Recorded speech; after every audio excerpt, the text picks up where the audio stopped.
They ran from the palace and straight into a story that looked like destiny. Prince Harry the rebel son, Meghan Markle the woman who was supposed to rewrite the script of royalty, and then there was Tyler Perry, not a duke or an earl, but something far more powerful in the modern world, a billionaire storyteller, who could turn shelter into symbolism and privacy into protection. Behind the ornate gates and manicured hedges of Beverly Hills, a sanctuary took shape. Tyler Perry didn't just open a spare room. He offered a fortress: security, staff, silence. He lent his jet, his network, his name. On camera and off, Meghan called him her anchor, her lifeline. The one who understood how public narratives can devour people whole. For a while, the world applauded the Trinity, the prince, the actress. The Mogul united against an old system with new rules. But fairy tales are fragile. And Hollywood understands better than anyone. Every miracle comes with paperwork. The first tremor was subtle. Mentions of Tyler Perry began to thin out in glossy features and magazine profiles. Photos disappeared from galleries. An edit here, an omission there. Screenshots stopped tagging him. A fan wiki changed a sentence. A lifestyle blog replaced a credit. It looked like nothing until it looked like a pattern. Then the headlines hit: Perry Studios facing a massive workplace misconduct lawsuit. A number so large it vibrated through the industry. And in a town where optics outrun truth every day of the week, Meghan's team did what high-end crisis managers do.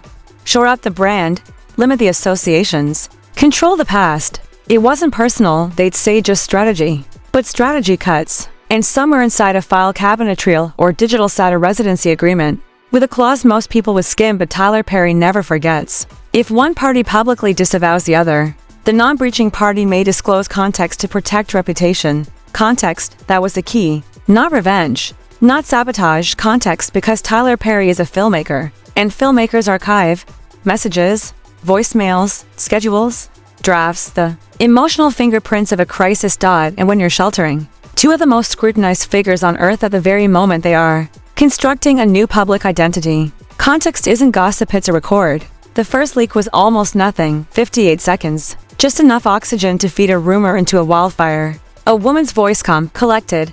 Not unkind Meghan. If we draw to heart on the Diana parallel, it reads as manufactured grief. A man's voice, hoarse, tired, Harry. They don't want another crying arc. Keep it measured. Measured, not silenced. Not fake, measured. But the internet doesn't measure. It multiplies. Split screens filled timelines. The carefully lit Oprah garden versus the raw audio grain. Editors roll the clip beside the interview beats, showing the pause before an answer, the glance, the breath. Commentators called it directing emotion.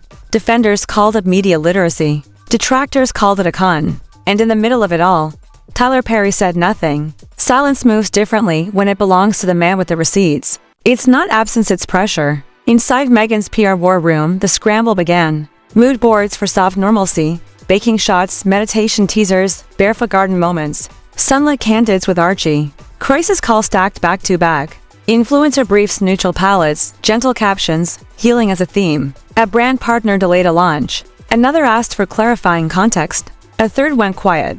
Meanwhile, Prince Harry paced. People who know the sound of a man unraveling described it without adjectives. The steps, the stop, the restart.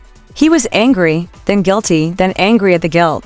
Loyal to Meghan, but nauseous of the spin he once believed would save them. Within 48 hours, he was wheels up, no stylists, no entourage, no carefully staged airport moment. Just a prince on a private jet with a phone full of unread messages, and the taste of metal in his mouth. Back in Los Angeles, the narrative machine kept humming. But the hum didn't soothe. It buzzed like a fluorescent light about to die. The comments under every post turned combative. Words like curated, scripted, engineer threaded through timelines like barbed wire. You could feel the public stepping back 1 inch, then 2. And all this from 58 seconds. What Meghan's team didn't know or pretended not to know was that Tyler Perry had never acted impulsively a day in his life. He builds arcs. He understands third acts. He knows when to let a scene breathe. He also knew the clause gave him latitude, not license. This wasn't scorched earth. This was controlled burn. The second drop simmered before it boiled. You could hear Harry pacing, footsteps soft, breath quick.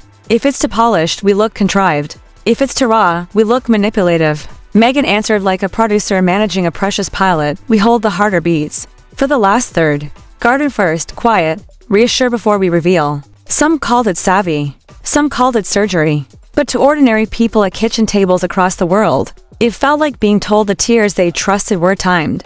The backlash grew teeth. A beauty brand paused content pending clarity. A boutique drinks deal went under review. Spotify. Remember the podcast millions were supposed to adore circulated internal emails, asking a question no celebrity wants attached to their name. Is any of this verifiable? Still, Tyler Perry did not speak. Some nights you could almost imagine him on a balcony above the city lights, phone face down, letting the noise pass like sirens on a freeway. He had already learned the oldest rule in storytelling: if the truth is strong enough, you don't have to shout. You just have to stop protecting the lie. And then came the paper. A single page, date stamped 3 weeks after move-in. A framework, not a manifesto. Deliverables, beats, themes, escalation points. The language wasn't evil. It was efficient.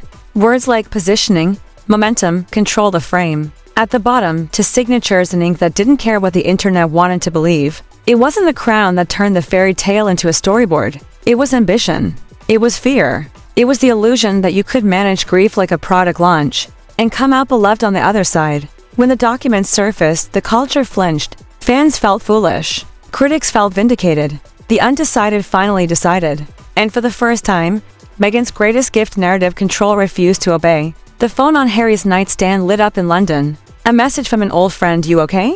Another, from an aide: "You're not supposed to text, we can talk if you want." He stared at the ceiling and realized the quiet wasn't peace. It was judgment. In Los Angeles, Meghan walked into a meeting where everyone's voice dropped half a register. A junior staffer looked at the table instead of her face. A senior consultant used the word radioactive and then apologized for it. One person suggested an apology tour. Another suggested a sabbatical. A third suggested saying nothing and hoping the algorithm moved on. The algorithm did not move on.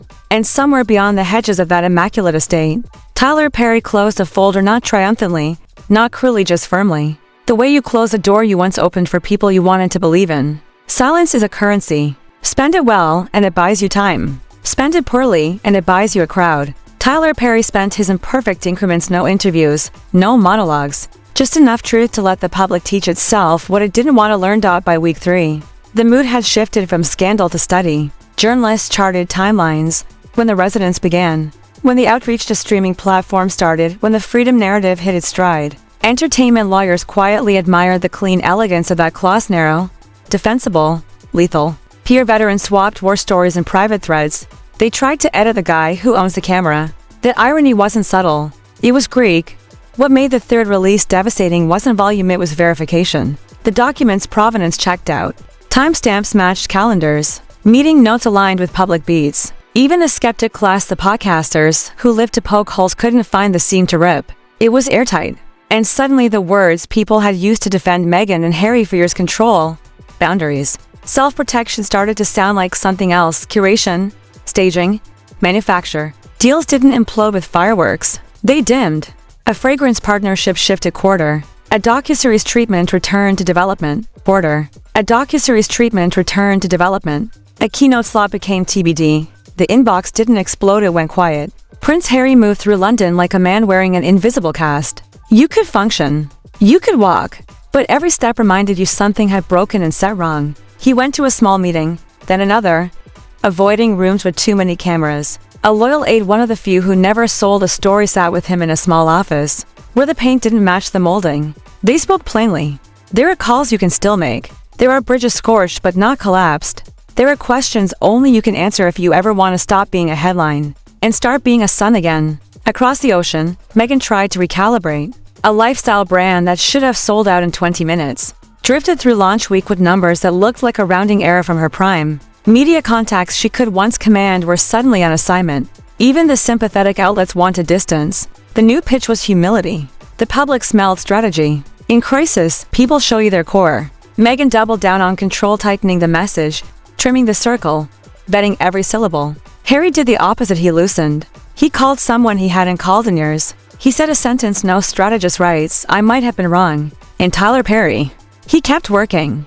The studio didn't run on adrenaline. It ran on schedules. He took meetings. He greenlit drafts. He showed up on time. People noticed. Colleagues who'd paused their orbit drifted back. The phone call sounded different now: respect without flattery, curiosity without caution. He hadn't burned anyone. He'd simply turned on the light.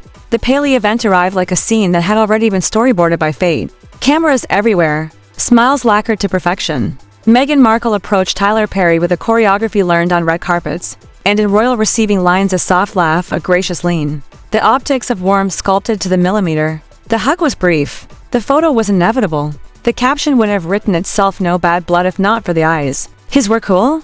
Not cruel. Not unkind.